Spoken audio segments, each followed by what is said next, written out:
भगवान की जय। सुखदेव जी कहते हैं महाराज परीक्षित अमृत का कलश लिए जैसे धन्वंतरि महाराज प्रकट हुए,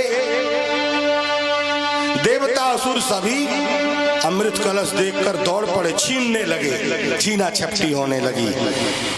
भगवान ने देखा कि ऐसे में काम बिगड़ जाएगा, जिसके लिए इतना बड़ा उद्योग किया गया है देवताओं को अमृत पिलाने के लिए, देवताओं के तो हाथ में अमृत लग ही नहीं पाएगा।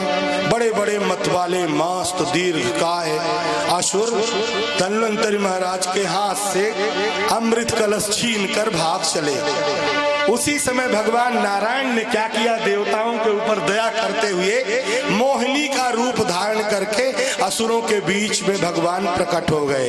बोलिए मोहिनी भगवान की जय हो। मूर्ति बनाए तो आज मोहिनी का भी रूप बनाया जा सकता था भगवान का। सुखदेव जी कहते हैं महाराज परीक्षित भगवान नारायण मोहिनी के रूप में, मोहिनी भगवान के रूप में भगवान नारायण प्रकट हुए।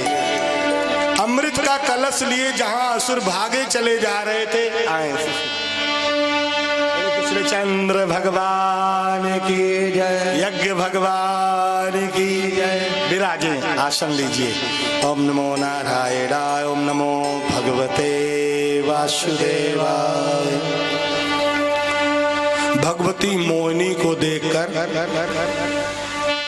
स्त्री को नहीं, भगवान स्वयं मोहिनी बने हैं स्त्री रूप में। विचार करें भगवान कितने सुंदर हैं, और भगवान ही अगर मोहिनी बन जाए तो कितने सुंदर नहीं होंगे। सोने वो अमृत का कलश हाथ से छूट गया। बोले कृष्णचंद्र भगवान की जय। मोहिनी भगवान का दर्शन करते ही जो असुर सोने के घड़े में अमृत लिए भगा जा रहा था, वो भी खड़ा हो गया। ओम नमो नारायण। ये कहाँ से आ गई, उसने कहा कहाँ से आ गई। कथा बड़ी है तो मनोरंजक, पर समय नहीं है। भगवान खड़े हैं, कहते हैं मोहिनी के स्वरूप को देख करके देवता असुर सभी चकित खड़े हैं। उसी समय मोहिनी ने कहा भाई आप लोग आपस में विवाद कर रहे हो, इसलिए मुझे लगा कि आप इतने बड़े शक्तिशाली हो करके आपस में अगर विवाद करोगे तो आपकी उन्नति रुक जाएगी। ये सूत्र बताया मोहिनी जी ने, विवाद में ही उलझे रह जाओगे।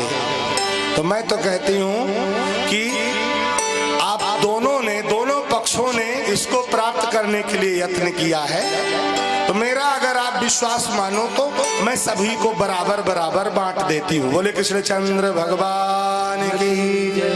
अभी असुर कलश ही लिए भागे जा रहे थे, किसी का विश्वास नहीं मान रहे थे, पर मोहिनी जी ने कहा तो रुक गए। कहा अगर आप वितरण करोगी तो हम आपका कहना मानेंगे, आप जैसा कहोगे हम उसी तरह करेंगे, आप कहोगी तो हम तो नाचेंगे भी। बोले भक्त वत्सल भगवान की जय। घर घर की दशा है। भगवान की कथा में अभी जन्म होगा तो भले संकोच में कोई ना नाचे, बैठे बहुत सारे लोग संकोच बस बैठे रह जाते, नहीं नाचते। घर में सबको नाचना पड़ता है। बोले भक्त वत्सल भगवान की, घर घर नाचना पड़ता है। ओम नमो नारायण। अभी मैं देखूंगा भगवान के दरबार में कौन नाचता है। ओम नमो नारायण। मोहिनी जी ने देवताओं असुरों सभी को पंक्ति में बैठा दिया, बांटना चालू किया। एक तरफ असुर बैठ गए, दूसरी पंक्ति में देवता बैठ गए। अमृत का कलश लेकर मोहिनी, ऐसा अद्भुत स्वरूप है कि देवता और असुर ऐसे स्त्री का रूप कभी देखा नहीं था। भगवान स्वयं स्त्री बने हैं। भगवान अभी तक भगवान न बनकर अवतरित होते थे, भगवान ही स्त्री बन गए हो। विचार करिए कितना सुंदर दृश्य होगा। मोहिनी जी अपने कमर में अमृत का कलश लेकर चल पड़ी, हाथ में लिया, हिलाया डुलाया, देखा, कहा अरे अभी ऊपर वाला पतला है ऊपर वाला पतला है, ऐसा कहते हुए मोहिनी जी ने असुरों की तरफ कहा, देखो आपने हमें एक कलश सौंपा है। असुर न छीन लिए थे कलश, असुरों के हाथ से मोहिनी जी ने प्राप्त किया। मोहिनी जी ने कहा, देखो आपसे मैंने कलश प्राप्त किया है तो पहले आपको दूं, ये मेरा कर्तव्य है, लेकिन ऊपर वाला ये पतला है, मुझे लगता है कि मैं आपको नीचे वाला गाढ़ा वाला दूं। बोले भक्तवत्सल भगवान की। ऐसा कहते हुए मोहिनी जी देवताओं की तरफ से परोसना चालू किया। देव पंक्ति से कल अमृत बांटना चालू किया, बांटते हुए जा रही हैं। इधर असुरों में राहु बैठा हुआ था। राहु ने देखा कि लगता है हमारा तो नंबर ही नहीं लगेगा, पहले ही अमृत खत्म हो जाएगा, क्या करूं। यह सोच करके राहु उधर असुर पंक्ति से उठकर जाकर सूर्य और चंद्रमा के बीच में बैठ गया। बोले भक्तवत्सल भगवान की जय। इधर मोहिनी जी अमृत बांटती हुई जा रही थी, राहु सूर्य और चंद्रमा के बीच में जाकर बैठ गया था देव समूह में।